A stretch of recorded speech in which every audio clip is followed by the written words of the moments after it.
Hello friend, आज की इस वीडियो में हम क्लास 10th मैथ वास्तविक संख्या चैप्टर 1 का मोस्ट इम्पॉर्टेंट चीज़ पढ़ने वाले हैं। आज हम पढ़ने वाले हैं कि वास्तविक संख्या का उपयोग कहाँ कहाँ किया जाता है। यह वीडियो आपको यूट्यूब पर कहीं नहीं मिलेगा, तो नहीं तो पहले आप ढूंढिए कि वास्तविक संख्या का उपयोग कहाँ पे किया जाता है। हम 3D पिक्चर के साथ मोस्ट इम्पॉर्टेंट चीज़ आपको समझ में आएगा। जीवन के हर एक क्षेत्र में आपको गणित का उपयोग होगा ही होगा, चाहे कोई भी क्षेत्र है। इसके बिना तो आप जो भी चैप्टर क्लास 10th में पढ़ते हैं उस चैप्टर को डीप में जा कर के समझिए कि हमारे लिए 10th में ये क्यों पढ़ाया जाता है इस चैप्टर को। ठीक है, तो पूरी तरह से जो डीप जिसको बोलते हैं पूरी गहराई में जा कर के समझना, वो आपको समझना जरूरी होगा। इसीलिए हम सबसे पहले वास्तविक संख्या के बारे में उपयोग बताने वाले हैं कि इसका उपयोग कहाँ कहाँ किया जाता है। यदि आप वास्तविक संख्या पे ध्यान देंगे तो सबसे पहला आता है वास्तविक संख्या है क्या। वास्तविक संख्याएं उन सभी संख्याओं के समूह को कहते हैं जो हम क्या करेंगे, संख्या रेखा पे दर्शा सकते हैं। जैसे कोई भी अगर इस पिक्चर में आप देखेंगे तो ये सब पिक्चर में क्या है, ये सब संख्या आपको देखने को मिल रहे हैं। ये नंबर ऑफ संख्या हो जाती हैं। इसमें क्या हो जाते हैं, अनंत संख्या हो जाती हैं, जिसमें आपका सबसे पहले वास्तविक संख्या जिसको रियल नंबर कहा जाता है। दूसरी संख्या तो अपरमेय संख्या, ठीक है, अपरमेय संख्या रेशनल नंबर कहा जाता है। अर्थात पहला हमारा परमेय हो गया, दूसरा अपरमेय हो गया और तीसरा पूर्णांक एवं दशमलव संख्या हो गई। इन तीनों संख्याओं को हम संख्या रेखा पे दर्शाते हैं। इन सभी संख्याओं को आज पढ़ने वाले हैं कि इसका उपयोग कहाँ कहाँ किया जाता है। ठीक है, तो सबसे पहले हम देखेंगे वास्तविक संख्या का उपयोग हम किसी भी टाइल्स को जब हम किसी के घर में लगाते हैं, जैसे ये टाइल्स लगा रखे हैं, तो इस टाइल्स को लगाने के लिए आपको क्या किया गया, HCF निकालना पड़ता है जो वास्तविक संख्या के अंतर्गत आता है। तो यहाँ पे आपको वास्तविक संख्या उपयोग करना पड़ता है। जो भी मिस्त्री होते हैं इस टाइल्स में, जैसे ये हमारा जो वाइट कलर का है, ये क्या होते हैं, टाइल्स ही हैं, तो इसको लगाने के लिए क्या करना पड़ता है, मिस्त्री लोगों को HCF निकालना पड़ता है। ठीक है, तो इसमें भी हमारा निकाला जाता है HCF जो वास्तविक संख्या का उपयोग किया जाता है। अब यहाँ पर जब एक मिस्त्री फर्श टाइल बिछाता है, ठीक है, तो वह सबसे बड़ी असंभव टाइल्स का आकार ढूंढने का यानी HCF का उपयोग करता है। तो यानी इसमें से वो मिस्त्री ढूंढने की कोशिश करता है इस टाइल्स की बड़ी सी बड़ी आकार क्या हो सकती है जो इस फिट हो सके इस मकान में, या इस फर्श पर हम कितनी बड़ी सी बड़ी मात्रा में टाइल्स को काटें ताकि इसको फिट कर सकें। ठीक है, एक साइज के रूप में, एक स्टैंडर्ड लुक के रूप में। ठीक है, तो निर्माण कार्यों में सटीक माप के लिए वास्तविक संख्या का अत्यंत आवश्यक होता है। तो यहाँ पे हमारा वास्तविक संख्या का उपयोग किया जाता है। पहला आपको समझ में आ गया होगा। दूसरा है बैंकिंग में। बैंकिंग या वित्तीय में क्या किया जाता है, यहाँ पे वास्तविक संख्या का उपयोग किया जाता है। जैसे आपको देखते हैं कि बैंक आपके पैसे पर क्या होता है, ब्याज की गणना करने का दशमलव वाली संख्या का उपयोग किया जाता है। उसमें आपको जब भी ब्याज की बात किया जाता है तो वो फ्रैक्शन में आता ही आता है। जैसे आप परसेंटेज पढ़ेंगे 1/2, 1/4, 1/10, 1/5, ये सब क्या होता है, फ्रैक्शन हो जाते हैं और इन्हीं में आपका ब्याज आता है। 2.5%, 2%, 3.5%, 4%, ये सब जो ब्याज होते हैं, जो इंटरेस्ट होते हैं, या आपकी वास्तविक संख्या में ही गणना की जाती है। यदि वास्तविक संख्या ना होती तो हम क्या होते, ब्याज की गणना कर ही नहीं सकते कि ब्याज कितना लेना है। शेयर बाजार में या निवेश करने वाले जो उतार चढ़ाव भी होती हैं, इन्हीं संख्याओं के माध्यम से होती हैं। ठीक है, आप कहीं भी जाते हैं तो आपको संख्या भी जाना पड़ता है कि आपको एक वास्तविक संख्या चुनना पड़ता है कि आपको पैसे कितने मिलते हैं। तो हर एक जहाँ पैसा का लेन देन होता है वहाँ पे आपकी एक वास्तविक संख्या, चाहे वो आप एक मान लिया जाए ये 10 रुपया है, ठीक है, मान लीजिए, ठीक है, ये आपके पास मान लीजिए 10 रुपया है। तो ये 10 रुपया है, तो इस 10 रुपया में जो आपको ये जो नंबर दिख रहा है ना, ये आपकी एक वास्तविक संख्या है। या 100 रुपया का एक पैसे नोट लेते हैं, तो इस 100 रुपया के नोट में जो आपको ये 100 रुपया दिख रहे हैं, ये क्या है, एक वास्तविक संख्या हो जाती है। ठीक है, तो वास्तविक संख्या का उपयोग बैंकिंग में किया जाता है। नेक्स्ट हमारा हो जाता है, ठीक है, नेविगेशन या GPS में। जैसे आपका जो स्मार्टफोन में क्या होता है, एक जीपीएस लगा होता है। इस जीपीएस आपके लोकेशन को पूरी तरह से बता देता है कि आप कहाँ पे खड़े हैं, आपकी लोकेशन आपको तुरंत ट्रैक करते हैं। तो इसके लिए क्या करते हैं, आपका स्मार्टफोन जीपीएस का उपयोग करके आपकी सटीक स्थिति, ठीक, सटीक मतलब अर्थात लेटीट्यूड एंड लॉन्गिट्यूड, ठीक, लॉन्गिट्यूड, तो लेटीट्यूड एंड लॉन्गिट्यूड ये दोनों आपको स्थिति को पता करता है और आपकी स्थिति को तुरंत पता कर देता है कि आप कहाँ पे हैं। अर्थात लैटिट्यूड की सहायता से और लॉन्गिट्यूड की सहायता से आप कहीं भी स्थित होते हैं, आपके लोकेशन को तुरंत बता दिया जाता है करंट आप कहाँ पे उपस्थित हैं। इन निर्देशांक की गणना करने के लिए जटिल वास्तविक संख्या का उपयोग किया जाता है। अर्थात निर्देशांक में भी किया जाता है कि जब भी निर्देशांक आप पढ़े होंगे, 9th में पढ़े होंगे, तो 9th में क्या होती है हमारी एक 9th में पढ़े होंगे, इधर ये हमारा एक्स अक्ष है, ये भी एक्स अक्ष है, ये हमारा वाई अक्ष है, ये भी वाई अक्ष होते हैं। तो अगर ये पॉइंट लेते हैं तो एक्स अक्ष से कितना दूर है, ये जो वाई अक्ष है और ये इसकी एक्स अक्ष है, तो ये हमारा, क्योंकि ये जो होती है वो एक्स अक्ष से दूरी बताता है और ये हमारा वाई अक्ष से दूरी बताते हैं। भले ही हमारा एक्स अक्ष से ले रहे हैं, तो इस पॉइंट पे क्या होता है, एक्स का मान कितना है, वाई का मान कितना है, ये आपको वास्तविक संख्या ही बताता है। ठीक है, नेक्स्ट की ओर बढ़ते हैं। आपकी संगीत और ध्वनियों में ये आपको उपयोग कहीं नहीं बताएगा इस तरह के स्लाइडेड में, ठीक है। तो हम बताने वाले हैं संगीत और ध्वनियों में। तो संगीत और ध्वनियों में भी वास्तविक संख्याओं का उपयोग किया जाता है, जिसमें आपको संगीत जैसे बता रहे हैं, ठीक, संगीत की धुनें असल हवा में उड़ने वाली लहरें हो जाती हैं।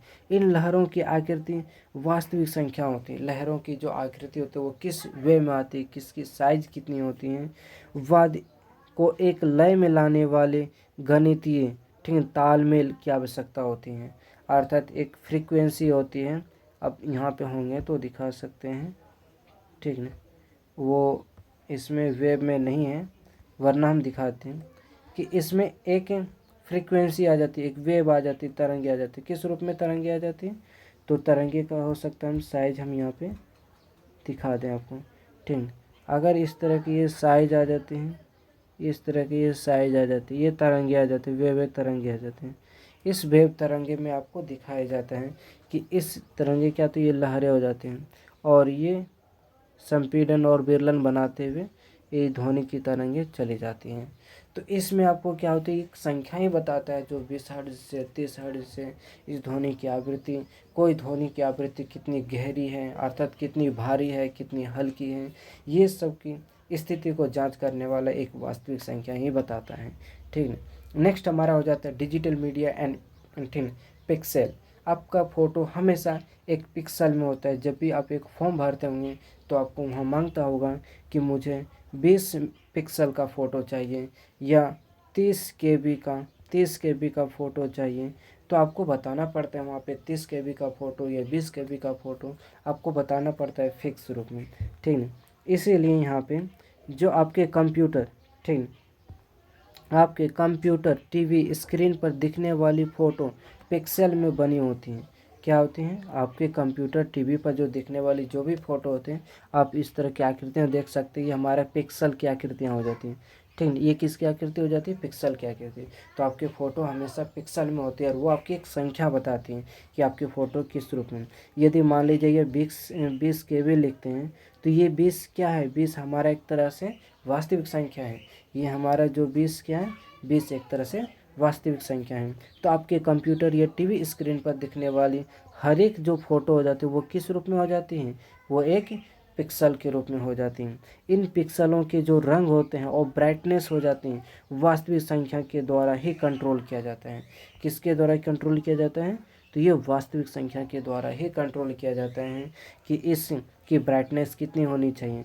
ब्राइटनेस 20 होना चाहिए, 30 होना चाहिए या 40 होना चाहिए, कितना होना चाहिए, तो हमारा वास्तविक संख्या ही डिसाइड करता है, ठीक है। क्या डिसाइड करता है, ये हमारे वास्तविक संख्या डिसाइड करता है, ठीक है। नेक्स्ट हमारा हो जाता है इंजीनियरिंग। अब जब भी इंजीनियर लोग क्या होता है कि पुल बनाते हैं, लेकिन बिहार में क्या होता है कि पुल पूरी तरह से क्या हो जाते हैं, बिहार में जो भी पुल बनता है वो क्या होता है, महीनों नहीं लगता उसमें गिर जाते हैं पुल। तो ऐसा होता है, ठीक है, आपसी में। लेकिन क्या होता है कि वास्तविक संख्या का उपयोग हम लोग कहाँ पे करते हैं, इंजीनियरिंग में करते हैं और पुल निर्माण में करते हैं, जो इंजीनियर लोग करते हैं। इसमें क्या होता है कि बड़े पुल एवं फ्लाईओवर की मजबूती तय करने के लिए इंजीनियर क्या होते हैं, वर्गमूल होता है और ट्रिग्नोमेट्री का कुछ कॉन्सेप्ट यूज करते हैं, ठीक है।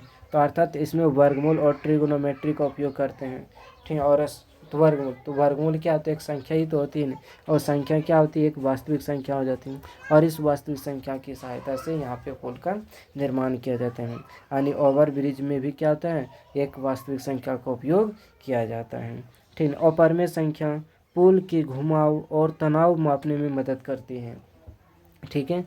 क्योंकि इस पोल की जो साइज होती है, इस पोल के जो घुमावदार होते हैं, और ये पोल जो होते हैं देख सकते हैं इसकी आकृति जो निकालने के लिए किस प्रकार से घुमाव होना चाहिए, तनाव क्या होना चाहिए, इसकी माप के लिए वो किस प्रकार की संख्या का उपयोग करते हैं, तो ये हमारी वास्तविक संख्या का उपयोग करते हैं। किस प्रकार की संख्या उपयोग करते हैं, तो ये हमारी वास्तविक संख्या का उपयोग करते हैं। आपको अच्छा लग रहा होगा सुन करके, ठीक है। आपको इस चैनल पे पूरी डिटेल में बताया जाएगा। अब देखते हैं कि जब चिकित्सा में आ जाते हैं, जो डॉक्टर लोग होते हैं, वहाँ भी क्या होते हैं, वास्तविक संख्या का उपयोग होते हैं। आप ऐसा सोच लीजिए, जो आप 10th की जो पहला चैप्टर होता है, ऐसा कोई जगह नहीं है जहाँ आपकी वास्तविक संख्या का उपयोग नहीं किया जाता है। जैसे दवाई की सटीक मात्रा तय करने के लिए डॉक्टरों को दशमलव वाली संख्या का उपयोग किया जाता है। अच्छा, इसकी बूंद कितनी होनी चाहिए, 2.56 ml होना चाहिए। अच्छा, इस पॉइंट अगर कोई भी एक दवा बना लेते हैं, एक सीसी हो जाते हैं। अच्छा, इसमें लिख दिया जाता है 5 ml का होना चाहिए या 20 ml का होना चाहिए। तो ये जो बताया जाता है, ml बताया जाता है, या 2.5 ml होना चाहिए। तो ये जो बताया जाता है, ये क्या हो जाती है, ये चिकित्सा में आपकी संख्या का उपयोग किया जाता है, ठीक है। तो दवाई की सटीक तय करने के लिए दशमलव संख्या का उपयोग किया जाता है, ठीक है। थोड़ी भी गलती मरीज की स्वास्थ्य पर पूरा बड़ा प्रभाव डालता है, असर डालता है, इसलिए यह गणित अत्यंत महत्वपूर्ण हो जाते हैं। सोचिए, यदि गणित की थोड़ी सी भी अगर वास्तविक संख्या की गलती हो जाती है डॉक्टर से, तो एक मरीज की जो लाइफ हो जाती है ना, एक मरीज की जो लाइफ होती है वो क्या होती है, पूरी तरह से क्या होता है, डेड हो जाती है एक लाइफ। तो इसलिए बोला जाता है आपकी जीवन हो जाती है वो इस संख्या पे बहुत ही डिपेंड करता है, ठीक है। जैसे आप इसमें देखोगे, इस एक तरह से क्या हो जाते हैं, एक तरह से ये इसमें जो दवा की मात्रा हो जाती है, ये कैनवास में, ये जो परखनली है, ये जो हमारे क्या बोलते हैं इसको, परखनली, ये जो परखनली हो जाती है, इसमें दवा कितनी होती है, या ये जो सिरेंज आपको दिख रहा है, इस सिरेंज में दवा कितनी होगी, इसकी भी मात्रा तय करने के लिए एक वास्तविक संख्या इसमें दिखाया जाता है, डॉट डॉट पे कितनी मात्रा है, ml के रूप में। इसमें क्या होता है, ml के रूप में दर्शाया जाता है, ठीक है ना। नेक्स्ट हम आगे बढ़ते हैं। नेक्स्ट हमारा हो जाता है खेल और सांख्यिकी में। यदि आपको पता चले कि खेल में खिलाड़ियों की गति, औसत और प्रदर्शन विश्लेषण के लिए संख्या का उपयोग किया जाता है। जैसे कोई व्यक्ति दौड़ रहा है, तो दौड़ रहा है कितना, 100 मीटर के लिए दौड़ रहा है, या 1600 मीटर के लिए दौड़ रहा है, तो उसकी गति क्या होनी चाहिए, 1600 मीटर की। तो इसकी गति को प्राप्त करने के लिए हमें वास्तविक संख्या का ही तो उपयोग करना चाहिए ना। खेल में खिलाड़ियों की गति, औसत या प्रदर्शन विश्लेषण करने के लिए हम वास्तविक संख्या का उपयोग करते हैं। 100 मीटर की दौड़ में जीत और हार की फैसला सेकंड के हिस्सों, 100वें हिस्सों में किया जाता है। अर्थात ये कितने सेकंड में आया, ये कितने सेकंड में आया, जिसकी सेकंड की संख्या कम होगा, अर्थात जो पहले मान लीजिए एक पॉइंट हमारे एक हो जाते हैं, ये हमारा पहला पॉइंट है, ये हमारा दूसरा पॉइंट है, और यहाँ से ये तय करके आ रहा है, यहाँ से ये तय करके आ रहा है, और मान लीजिए ये 100 मीटर है, ठीक है ना। ये हमारा कितना है, ये हमारा 100 मीटर है। इसमें जो पहले व्यक्ति आ गया एक नंबर पर, उसको विजय मान ली जाता है। तो ये हमारी क्या है, एक तरह से ये संख्या ही तो बता रहा है ना, एक तरह से ये संख्या है।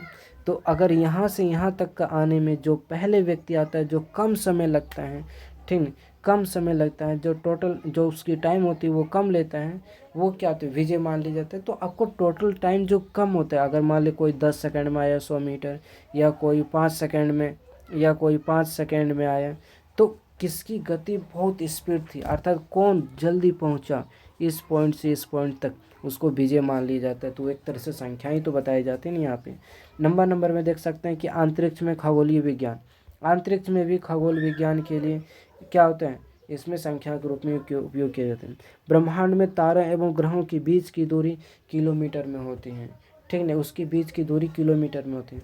मान लीजिए कितनी भी किलोमीटर, मान लीजिए m किलोमीटर है, तो m किलोमीटर ये क्या होते हैं, m किलोमीटर एक संख्या है तो बताता है ना, 10 किलोमीटर, 50 किलोमीटर, तो यहाँ भी संख्या, अर्थात ब्रह्मांड में तारों और ग्रहों के बीच की दूरी को बताने के लिए हम वास्तविक संख्या का ये उपयोग करते हैं। इतनी बड़ी दूरियों को मापने के लिए, कक्षा को पता लगाने के लिए वैज्ञानिक वास्तविक संख्या की ज़रूरत होती है, ठीक है। बिजली और इलेक्ट्रॉनिक में भी, अर्थात घरों में जो होने वाली बिजली होते हैं, कहने जैसे घरों में आने वाली जो बिजली होती है, वोल्टेज होती है या करंट होती है, मापने के लिए वास्तविक संख्या का उपयोग किया जाता है। इसमें जैसे 2 एम्पियर का होता है या 6 एम्पियर का होता है, ये एम्पियर कितनी हो जाती है, इसकी पता लगाने के लिए एक वास्तविक संख्या की ज़रूरत होती है। सर्किट बोर्ड में, ठीक है, रेसिस्टेंस की गणना सूत्रों के द्वारा किया जाता है। रेसिस्टेंस मतलब क्या होता है, प्रतिरोधक क्षमता, अर्थात इसमें कितनी अवरोध उत्पन्न करते हैं। अर्थात एक मोटी तार है तो एक मोटी तार है तो इस मोटी तार में करंट ज़्यादा जाएगा, एक पतली तार है तो उस पतली तार में करंट क्या होगा, कम जाएगा। तो ये संख्या हो जाती है, ये 2 एम्पियर का है, ये 10 एम्पियर का है, तो यहाँ भी एक तरह से वास्तविक संख्या का उपयोग किया जाता है। तो आप इस तरह से समझ सकते हैं कि वास्तविक संख्या का हर जगह उपयोग किया जाता है। जैसे रसायन विज्ञान हो जाता है या प्रयोगशाला में भी क्या होता है, वास्तविक संख्या का उपयोग किया जाता है। प्रयोगशाला में रसायन का सही मिश्रण बनाने के लिए, सही अनुपात बनाने के लिए हमें वास्तविक संख्या का सटीक ज़रूरत होती है। जैसे सटीक रेशियो क्या होनी चाहिए, जैसे अगर कोई भी मिश्रण बनाना है, मान लीजिए मिश्रण ए है और ये मिश्रण बी है, ये दोनों का रेशियो 2:3 में मिलाना था, अर्थात जितनी इसकी रेशियो होगी इसका 2 है, ये 3 गुना बना, किसी इसकी मात्रा यानी कि ये 6 हैं तो इसकी रेशियो कितना होना चाहिए, अर्थात ये हमारा 2 है, अगर ये हमारा 6 हो जाता है तो ये हमारा कितना होना चाहिए, 9 अनुपात, तो यानी 6:9 होना चाहिए, यानी कि जो रेशियो होना चाहिए वो हमारा 3:2:3 होना चाहिए। तो आप सोच लीजिए कि संख्या का उपयोग, वास्तविक संख्या का उपयोग आपके हर जगह होते हैं, हर एक क्षेत्र में होते हैं। तो आशा करते हैं आपको वीडियो समझ में आ गया होगा, तो ज़रूर वीडियो को लाइक कीजिए, शेयर कीजिए एंड सब्सक्राइब कीजिए, ठीक है। Thanks for watching this video.